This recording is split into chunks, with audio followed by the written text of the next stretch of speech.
Yağmurun sesine bak, aşka davet ediyor.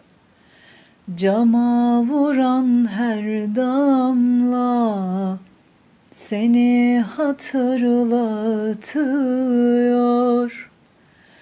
Bu yağmur seni benden alıp götüren yağmur, aşkımızı sel gibi silip süpüren yağmur. Her damlada ah ettim, hayatıma kahrettim.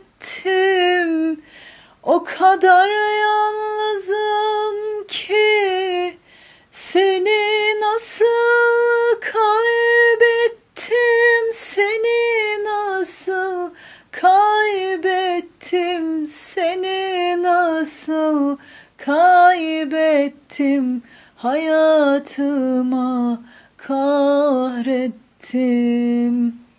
Of,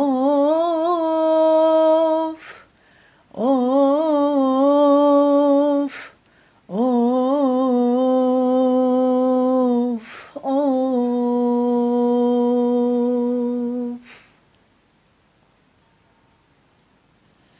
Ne zaman kapım çalsa sen geldin sanıyorum.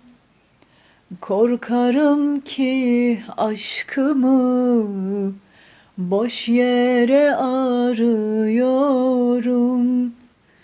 Yine yağmur yağacak, beni benden alacak.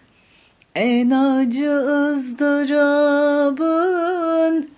deryasına salacak. Her damlada ah ettim, hayatıma kahrettim.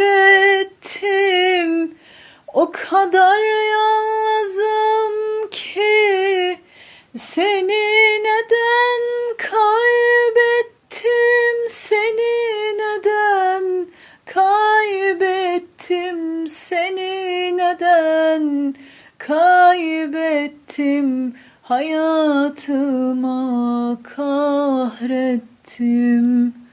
Oh.